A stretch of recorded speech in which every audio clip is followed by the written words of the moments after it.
नमस्कार, स्वागत है आप सभी का। देख रहे हैं आप जनतंत्र टीवी में हूं आपके साथ बसंत शर्मा। बुलेटिन की करते हैं शुरुआत।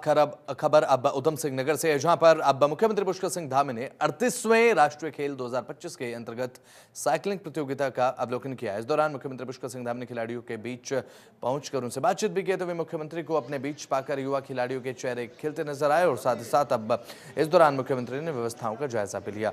वैसे मैं आपको बता दें कि मुख्यमंत्री पुष्कर सिंह धामी राष्ट्रीय खेलों को लेकर हुई सभी व्यवस्थाओं को लेकर काफी सक्रिय भी दिखाई दिए हैं, और जिसका ये प्रमाण नजर आया जब मुख्यमंत्री पुष्कर सिंह धामी बच्चों के बीच में पहुंचे, उनसे बातचीत करते हुए नजर आए।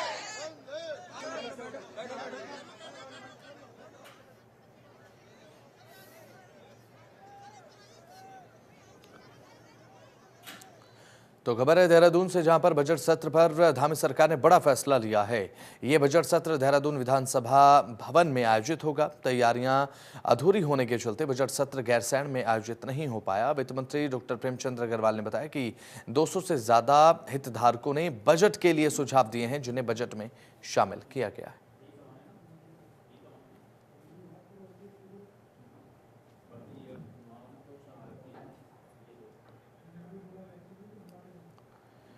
तो खबर देहरादून से है, जहां पर वसंतोत्सव पर देवभूमि का राजभवन अलग अलग प्रकार के फूलों से अब गुलजार होगा। 7 मार्च को आयोजित होने वाली पुष्प प्रदर्शनी पर कई प्रकार के बैंड की धुन भी सुनाई देगी। इसमें 15 विभिन्न श्रेणियों में प्रतियोगिताएं आयोजित की जाएंगी। तो वहीं आईटीबीपी, आईएमए, पीएसी और साथ ही होमगार्ड की बैंड टीम के द्वारा प्रस्तुति भी दी जाएगी। आपको बता दें, कार्यक्रम राजभवन में 7 से 9 मार्च तक के बीच आयोजित होंगे।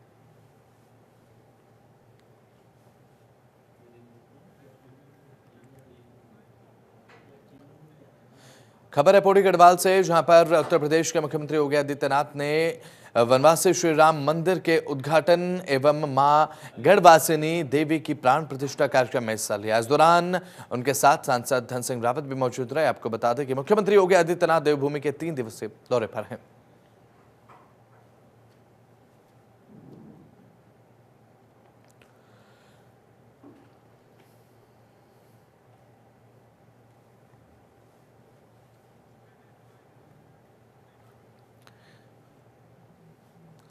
तो खबर है पौड़ी गढ़वाल से, जहां पर पौड़ी गढ़वाल में उत्तर प्रदेश के मुख्यमंत्री योगी आदित्यनाथ किसान मेले में भी शामिल हुए हैं। इस दौरान उन्होंने सभा को संबोधित भी किया। तो वहीं मुख्यमंत्री योगी आदित्यनाथ ने कृषि में युवाओं के लिए रोजगार और देवभूमि में खेती को लेकर संभावनाओं पर चर्चा भी की है। उन्होंने कहा कि देवभूमि की भूमि में एग्रीकल्चर की अपार संभावनाएं हैं। क्या हम उसको बागवानी में बदल सकते हैं? क्या सब्जी उत्पादन के साथ या पॉली हाउस की उस परंपरा के साथ जिसमें विश्वविद्यालय, कृषि विज्ञान केंद्र ये सभी कार्य कर रहे हैं, क्या उधर हम आगे बढ़ सकते हैं? डेयरी सेक्टर में बहुत संभावनाएं हैं। आपके लिए पूरा का पूरा मैदान पड़ा हुआ है, जहां पर आप यहां से दूध, सब्जी, फल यहां से सप्लाई कर सकते हैं। नौकरी और रोजगार के लिए बाहर नहीं जाना होगा, लेकिन उत्तराखंड के अंदर ही अपनी पुश्तैनी जमीन को एफपीओज गठित करके बहुत अच्छा कार्य हो सकता है, और मुझे लगता है वो आपको आत्मनिर्भर भी बनाएगा, उत्तराखंड को खुशहाल भी करेगा, और राष्ट्रीय सुरक्षा के लिए उत्तराखंड का जो योगदान है उस योगदान को और मजबूती के साथ आगे बढ़ाने में मदद भी कर देगा। तो वहीं चमोली में स्वास्थ्य मंत्री डॉक्टर धन सिंह रावत ने जिला पंचायत सभागार में आयोजित नियुक्ति पत्र वितरण का वर्चुअल माध्यम से शुभारंभ किया है। इस दौरान स्वास्थ्य मंत्री ने सभी चयनित महिला स्वास्थ्य कार्यकर्ताओं को बधाई दी है और साथ ही उम्मीद जताई है कि सभी एएनएम पूरी निष्ठा और ईमानदारी के साथ अपने दायित्व और कर्तव्यों का पालन करेंगे। साथ ही साथ प्रदेश में स्वास्थ्य सेवाओं के सुदृढ़ीकरण में भी सहयोग करने वाले हैं। अब ऐसे में अगर आपको बताएं तो वहीं मुख्य चिकित्सा अधिकारी ने चयनित महिला स्वास्थ्य कार्यकर्ताओं को संबोधित करते हुए कहा, जिले की मातृत्व स्वास्थ्य एवं शिशु कल्याण सेवा के अंतर्गत समुदाय में गर्भवती महिलाओं एवं शिशुओं को जानलेवा रोगों से बचाव हेतु टीकाकरण के माध्यम से महत्वपूर्ण भूमिका निभाएंगे।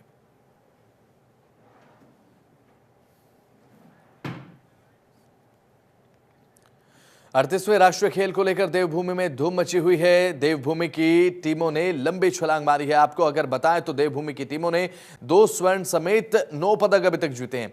इसके बाद लिस्ट में 15वें स्थान प्राप्त पर अब बात अगर करें तो देवभूमि की टीम है। ओपन कैनोइंग सिंगल महिला वर्ग और साथ ही योगासन में राज्य को एक एक स्वर्ण पदक मिला है। तो वहीं रीना सेन ने ओपन कैनोइंग सिंगल महिला वर्ग में स्वर्ण पदक हासिल किया, जबकि योगासन टीम स्पर्धा में हर्षित, अजय, प्रियांशु, शशांक और रोहित को स्वर्ण पदक हासिल हुआ है। तो राष्ट्रीय खेलों की धूम लगातार जारी है। अब ऐसे में देवभूमि की टीम भी अपना परचम लगातार लहराती हुई इस राष्ट्रीय खेल में नजर आ रही है। तो 38वें राष्ट्रीय खेलों को लेकर बात अगर की जाए तो पूरे उत्तराखंड में एक उत्साह का माहौल है। खासकर युवाओं के बीच अगर बात कर ली जाए, देवभूमि ने 2 स्वर्ण समेत 9 पदक अभी तक जीते हैं। ये अपने आप में एक बड़ी बात हो जाती है और लगातार अब ये सिलसिला देखने को मिल रहा है, जिससे उत्तराखंड का नाम प्रदेश ही नहीं बल्कि देश के स्तर पर भी यानी कि राष्ट्रीय स्तर पर भी लगातार अब उजागर हो रहा है। हरीश खनेड़ा हमारे साथ, हमारे संवाददाता लाइव जुड़ चुके हैं। हरीश, अगर बात करें देवभूमि की टीम अपना परचम लहराती हुई नजर आ रही है इन 38वें राष्ट्रीय खेलों में, क्या कुछ ताजा अपडेट है? देखिए, उत्तराखंड में जो खेल महाकुंभ का आयोजन किया जा रहा है, तमाम जो टीमें हैं यहाँ पर पहुंची हुई हैं। लगभग अगर बात करें तो 10,000 से ज्यादा जो खिलाड़ी हैं, तो इसके साथ ही मंत्री रेखा देवी भी लगातार मॉनिटरिंग कर रही हैं। इस तरह से उत्तराखंड आज की मेजबानी में 38वें जो राष्ट्रीय खेल है उसका आयोजन किया जा रहा है। तो इसमें तमाम जो टीमें हैं वो भाग ले रही हैं। उत्तराखंड की बात करें तो उत्तराखंड के जो खिलाड़ी हैं वो भी लगातार उत्तराखंड का नाम रोशन कर रहे हैं। कई पदकों सम्मानित उन्हें किया जा रहा है। जिस तरह से अगर हम बात करें तो उत्तराखंड के तमाम जगहों पर भी जो खेल है वो किया जा रहा है, चाहे हरिद्वार हो या इसके अलावा पौड़ी जनपद हो या फिर हल्द्वार, सभी जगहों पर आयोजन किया जा रहा है। देहरादून की अगर बात करें तो देहरादून में भी जो रायपुर स्टेडियम है, महाराणा प्रताप स्टेडियम, वहाँ पर भी खेल किए जा रहे हैं और सभी जो टीमें हैं वो यहाँ पर हिस्से अपना ले रही हैं। उत्तराखंड भी कहीं न कहीं पीछे नहीं है, लगातार कहीं न कहीं कई पदक हासिल कर रहे हैं। और इसके अलावा अगर हम बात करें तो इसका समापन अब हल्द्वानी में होने जा रहा है और 14 फरवरी को इसका समापन किया जाएगा। खेल महाकुंभ का जो समापन होगा वो हल्द्वानी में। राष्ट्रीय खेलों को लेकर बात अगर की जाए तो 2 तरीके से प्रेरणा का स्रोत। एक तो सबसे पहली बात ये कि इन खेलों का आयोजन देवभूमि में और देवभूमि के युवाओं के लिए प्रेरणा का स्रोत, और साथ ही साथ देवभूमि का अच्छा प्रदर्शन भी राष्ट्रीय खेलों में देखने को मिला है। ये भी एक बहुत अच्छी बात है। हरीश, बिल्कुल, देखिए जिस तरह से उत्तराखंड की बात करें तो उत्तराखंड को इस समय मेजबानी मिली है राष्ट्रीय खेलों की, तो इसको लेकर के लगातार तैयारियां भी की जा रही थी। और इस समय की बात करें तो जो खेल जो राष्ट्रीय खेल है वो उत्तराखंड में किए जा रहे हैं। सभी जगहों से जो प्रतिभागी हैं वो इसमें हिस्सा ले रहे हैं। और एक तरफ जहां उत्तराखंड, जैसे कि आपने कहा कि उत्तराखंड मेजबान तो है ही है, इसके साथ ही कई नए जो खिलाड़ी हैं उनको भी प्रतिभाग करने का मौका मिल रहा है। इसके अलावा जो कई ऐसे खिलाड़ी हैं जो इस समय कई पदक से उन्हें सम्मानित किया जा रहा है। यानी कि उत्तराखंड का जो नाम है वो लगातार बढ़ रहा है, चाहे राष्ट्रीय खेल के प्रति हो। जैसे कि आपने देखा अभी हाल ही में मुख्यमंत्री पुष्कर सिंह धामी ने भी कहा था कि अब ये भूमि देवभूमि के अलावा अब खेल भूमि के नाम से भी जानी जाएगी। तो तमाम जगहों पर सरकार चाह रही है कि सभी जगहों पर इस तरह के जो आयोजन हैं वो किए जाएं, चाहे छोटे-छोटे जो कार्यक्रम हैं जो खेल से जुड़े वो तमाम जगहों पर किए जाएं। इसको लेकर के जो जगहों पर प्रत्येक जिले में यहाँ पर स्टेडियम बनाने की भी बात की जा रही है, ताकि जो नौनिहाल है उनको कहीं न कहीं उनकी जो प्रतिभा है वो धूमिल ना हो, उसे उभरने का काम किया जाए और राष्ट्रीय स्तर पर आने का भी उन्हें मौका मिला जाए। तो उत्तराखंड की अगर बात करें, उत्तराखंड के तमाम जो खिलाड़ी हैं उनको कहीं न कहीं अपना प्रदर्शन करने का मौका मिल रहा है और सभी जो बड़े उत्साह के साथ इस समय खेल में अपना योगदान दे रहे हैं और प्रदर्शन कर रहे हैं और साथ ही साथ कहीं न कहीं उत्तराखंड का जो नाम है उसे भी रोशन कर रहे हैं। जी चलिए ठीक है, बहुत बहुत शुक्रिया हरीश जुड़िया, महत्वपूर्ण जानकारी साझा आपने की, बहुत बहुत शुक्रिया। खबर हल्द्वानी से है। अंतर्राष्ट्रीय खेल स्टेडियम में दिल्ली और उत्तराखंड का फुटबॉल का सेमीफाइनल मुकाबला हुआ है। आपको बता दें कि फर्स्ट हाफ में दिल्ली की तरफ से 22 मिनट में पहला गोल दागा गया। इसके बाद उत्तराखंड ने जबरदस्त डिफेंस किया और साथ ही सेकेंड हाफ में आयुष बेस्ट ने गोल करके मैच में टीम की वापसी कर दी।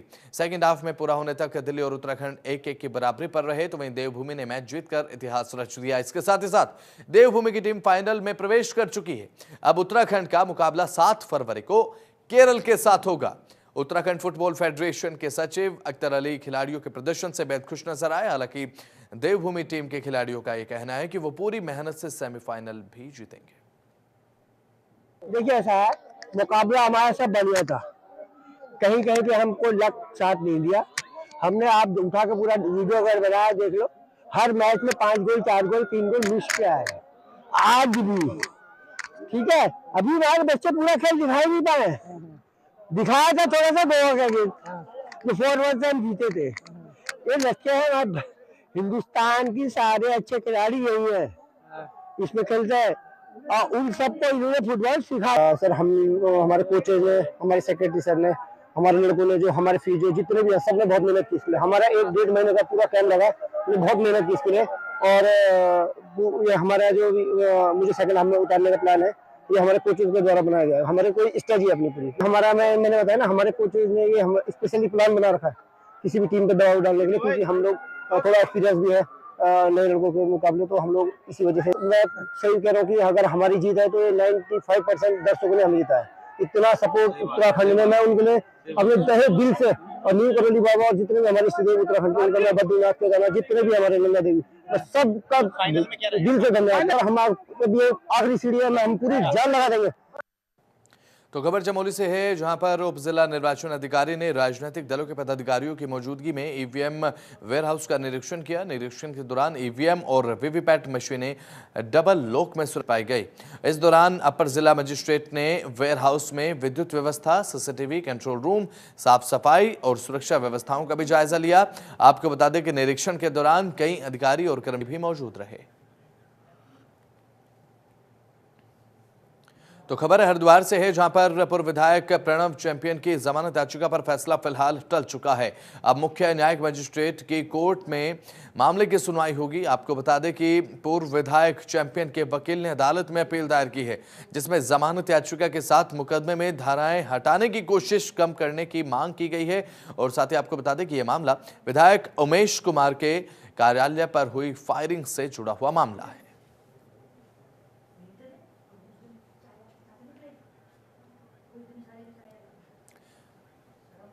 तो संजय पुंडीर हमारे संवाददाता हमारे साथ फोन लाइन पर जुड़ चुके हैं। संजय, फिलहाल क्या कुछ पूरा मामला है? देखिए, आज भी कुंवर प्रणव सिंह चैंपियन को राहत नहीं मिली है, क्योंकि जो सभी है, सभी की निगाहें कहीं ना कहीं इसी फैसले पर टिकी थी। जिस तरह से कुंवर प्रणव सिंह चैंपियन के वकील थे, उन्होंने अपनी याचिका दायर की थी और इस याचिका में ये भी बात रखी गई थी, जो उनके ऊपर 307 लगी, यानी जो हत्या के प्रयास जैसी गंभीर धारा लगी है, उसको भी हटा दिया जाए। लेकिन आज फिर कोर्ट में सुनवाई टल गई है। अब इसको कल पर टाल दिया गया है, यानी शुक्रवार को इस पूरे मामले पर सुनवाई होगी और उसके बाद ही आगे का फैसला सुनाया जाएगा। जी बसंत। बिल्कुल, देखिए, अब मुख्य न्यायिक मजिस्ट्रेट की कोर्ट में अब मामले की सुनवाई होने, अब जाहिर सी बात है क्या मुसीबतें बढ़ती नजर आएंगी, क्योंकि ये बात भी मद्देनजर रखी जाएगी कि धाराओं को कम करने की कोशिश हुई थी।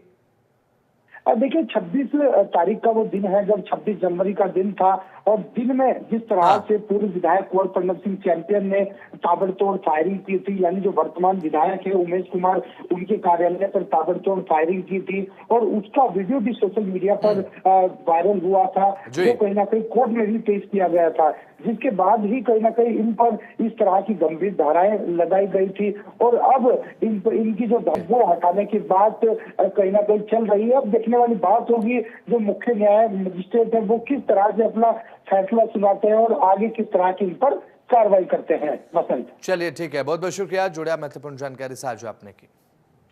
हरिद्वार के गांव बड़ेड़ी राजपुतान में भारतीय किसान यूनियन बेदी ने जल संकट और साथ ही ग्राम समाज की भूमि को बचाने के लिए धरना प्रदर्शन। यूनियन के राष्ट्रीय अध्यक्ष राहुल बेदी ने कहा कि ओवरटैंक का निर्माण पूरा हुए 21 महीने का समय हो चुका है, लेकिन अब तक गांव में पीने योग्य पानी की आपूर्ति नहीं हुई।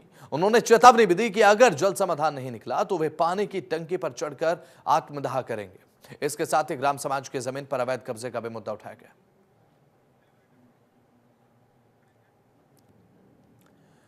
तो चलिए, फिलहाल उत्तराखंड के इस बुलेटिन में इतना ही। आप देखते रहें जनतंत्र टीवी। नमस्कार।